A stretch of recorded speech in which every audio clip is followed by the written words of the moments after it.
All right, let's jump right in. Today, we are taking a deep dive into the world of dating apps.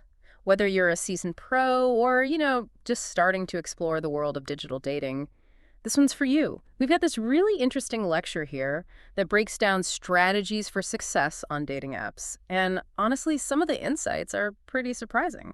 Yeah, it's fascinating how these apps have evolved. They've become so much more than just platforms for finding romance. They're like these social laboratories offering these amazing insights into human behavior and how we connect with each other in this digital age. I'm with you on that. And it's funny you should mention that because one of the first things that jumped out at me from this lecture was learning that Tinder, the app that's become practically synonymous with hookup culture, was initially designed for something totally different. Apparently, the creators envisioned it as a way to foster meaningful connections. Wow, that's really interesting how the intended use of a tool can completely transform based on how people actually use it.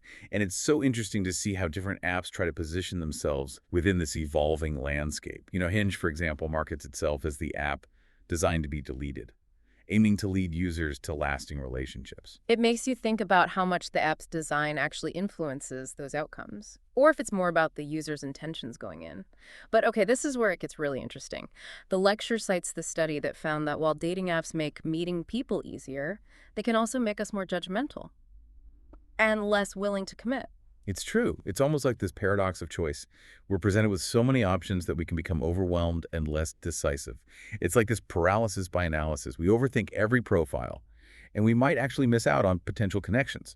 Yeah, it's like we're training our brains to focus on flaws rather than seeing the whole person. Okay, so how do we navigate this digital dating jungle without losing our minds or our hearts? Well, the lecture dives into some seriously effective strategies. And it all starts with optimizing your profile for maximum impact. Because let's be real, first impressions are everything in the dating app world. Absolutely. And you have like seconds to make that first impression count. Yeah.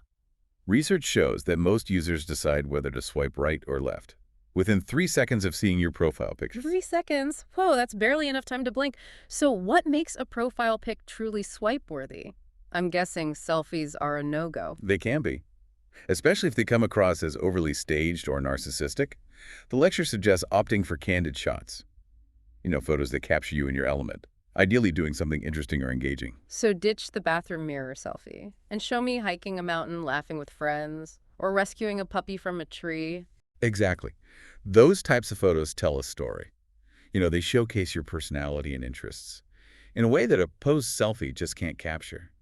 And speaking of puppies, the lecture actually mentions that photos with pets can be a major attractiveness booster. Apparently, it signals compassion and a nurturing personality. It's wild. It's Yeah. fascinating how seemingly small details can have such a significant impact.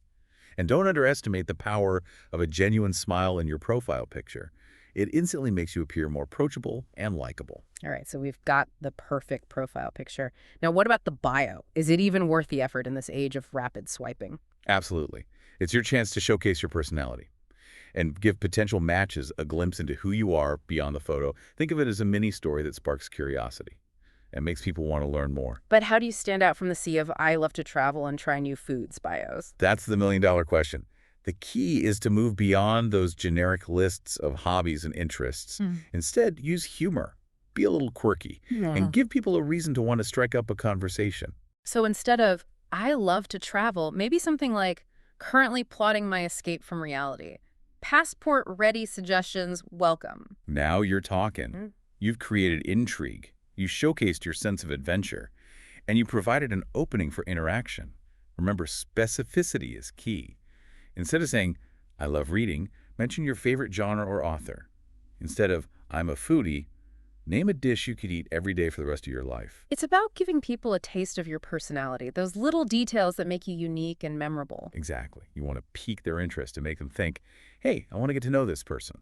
All right, so you've crafted a killer profile that's practically begging to be swiped right. Now what? Time to slide into those DMs and work your magic. That's where the real game begins. Let's talk about the art of messaging. Because let's be honest, a generic, hey, just won't cut it in this competitive digital landscape. So I can't just rely on my sparkling personality and witty bio to seal the deal. I'm afraid not. The lecture emphasizes the importance of crafting messages that stand out from the crowd and demonstrate genuine interest. So should I pen a sonnet professing my undying love? or maybe a haiku about their captivating eyes. While I admire your enthusiasm, I think we can aim for something a bit more grounded. The key is to show that you've actually taken the time to read their profile and find something specific to comment on. So if they mention a love for hiking, I could ask about their favorite trail.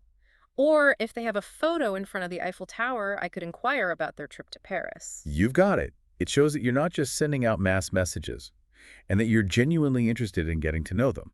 Okay, I'm starting to see the strategy here. But what about the tone? Should I be super flirty, overly formal, or somewhere in between? Finding the right balance is key. The lecture suggests aiming for a tone that's both playful and engaging, while still maintaining a sense of genuine interest.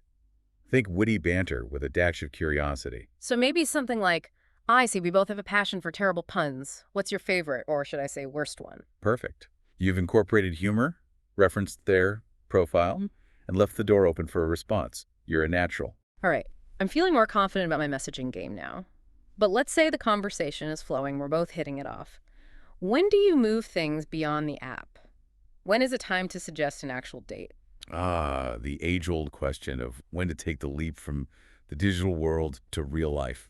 It's funny, isn't it? You can spend weeks, even months, chatting with someone online, and you start to feel like you know them. But then the thought of meeting face to face suddenly becomes this like huge hurdle. Totally. It's like all the safety and control we have in the digital world just vanishes, Yeah. and we're left with this raw, vulnerable experience of putting ourselves out there. Exactly. And the lecture actually dives into this whole psychological aspect of dating apps. It highlights how this extended period of online interaction can sometimes create a false sense of intimacy. And the lecture also points out that this delay in meeting face-to-face can lead to this kind of texting trap, where we become so comfortable communicating through the app that we lose momentum and the spark starts to fizzle out. Yeah, it's like that saying, a watched pot never boils. Maybe we're overthinking it, Yeah, analyzing every message and creating all this unnecessary pressure. it's a valid point. And the lecture actually suggests that couples who meet in person sooner tend to form stronger relationships. Really? I would have thought that taking more time to get to know someone online would lead to a better connection. I know it seems counterintuitive, hmm but there's something to be said for that in-person chemistry. You pick up on nonverbal cues, you experience their energy firsthand, and you just get a more authentic sense of who they are. Plus, you avoid building up all those unrealistic expectations and potential disappointments. Exactly. So when it comes to transitioning offline, the lecture advises against letting the conversation drag on for too long. If you're feeling a connection and the energy is good, don't be afraid to suggest meeting up. Okay, but what about the fear of that awkward first date? The stumbling over words, the accidental food in your teeth, the dreaded awkward silence. Oh, I know. First dates can definitely be nerve-wracking, but the lecture reminds us that it's okay if it's not perfect. Authenticity is key. So I shouldn't try to be someone I'm not, or pretend to love something just because they do. Absolutely not. Be yourself, embrace the imperfections, and focus on having a genuine connection. It's more important to find someone who appreciates you for who you are than to try to fit into someone else's mold. That's such a good reminder, and I think it applies to the whole dating app experience, not just the first date. Absolutely. And speaking of the overall experience, let's talk about a very real phenomenon that the lecture addresses: dating app burnout. Oh, yeah. That feeling of exhaustion and frustration when you've swiped through what feels like a million profiles and you're starting to lose hope. It's so common. And the lecture emphasizes the importance of setting realistic expectations. You're not going to find your soulmate every time you open the app. Right. It's like searching for a needle in a haystack. And sometimes it feels like the haystack is on fire. Uh-huh. I like that analogy. Yeah. And the lecture actually makes this really thought-provoking observation about dating apps contributing to a one-and-done mentality. What does that mean exactly? Well, with so many options at our fingertips, we can fall into this trap of thinking that there's always someone better out there. So instead of working through challenges or giving someone a second chance, we just move on to the next profile. It's this cycle of instant gratification and endless choice, which can ultimately leave us feeling empty and unfulfilled. So how do we break free from this cycle and avoid burning out on the whole dating app scene? The lecture suggests a few key strategies that all tie back to being intentional and self-aware, which is what we'll unpack next. So we were talking about dating app burnout, right?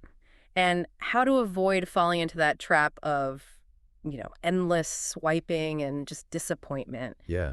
The lecture suggests being intentional and self-aware, but like, what does that actually look like in practice? Well, I think it starts with getting really clear on your motivations. Why are you using dating apps in the first place? What are you hoping to gain from the experience? It's easy to just get caught up in the game of it all without really thinking about what you're actually looking for. Exactly. Are you looking for a casual connection, a serious relationship, or maybe even just some new friends? Having a clear intention can really help you filter your choices and avoid wasting time on matches that just aren't aligned with your goals. I see what you mean. It's like having a compass to guide you through the dating app jungle. But even with the best intentions, it's still possible to feel discouraged, especially if you're, not seeing the results you hoped for. Oh, absolutely. And that's where self-awareness comes in. The lecture encourages us to check in with ourselves regularly and just ask, is this still serving me? Am I enjoying the process, or has it become a chore? Right, because there's no point in forcing it if it's just adding stress and negativity to your life. Exactly. Sometimes taking a break from dating apps altogether can be so beneficial. It allows you to recharge, reconnect with yourself, and you can come back with a fresh perspective. It's like hitting the reset button and reminding yourself that your worth and happiness don't depend on finding a match. Right. And it's also important to remember that dating apps are just one avenue for meeting people. Don't put all your eggs in one basket. Exactly. There are so many other ways to connect with people. Join a club volunteer, attend social events, strike up conversations with people you encounter in your daily life. You never know where you might find a spark. It's about being open to possibilities, both online and offline. And I love this final thought from the lecture. It really stuck with me. It suggests that ultimately success in dating isn't about the number of matches you get or even the dates you go on. It's about the quality of the connections you make. So true. It's not about swiping right. It's about connecting. Exactly. It's about finding people who share your values, make you laugh, challenge you intellectually, and support your growth as an individual. And those connections can blossom into something truly special, whether it's a lifelong friendship, a passionate romance, or something in between. Well said. And on that note, I think we've successfully navigated the complex and often overwhelming world of dating apps. We've unpacked the strategies, the pitfalls, and most importantly, the mindset needed to make this experience a positive one. Yeah, it's been a fascinating deep dive, and I really hope our listeners feel empowered to approach dating apps with intention, authenticity, and a healthy dose of self-awareness. Remember, there's no one-size-fits-all approach to finding love or connection in the digital age. But by being mindful of your goals, prioritizing your well-being, and staying open to genuine connections, you'll increase your chances of having a fulfilling and meaningful experience. Happy dating, everyone.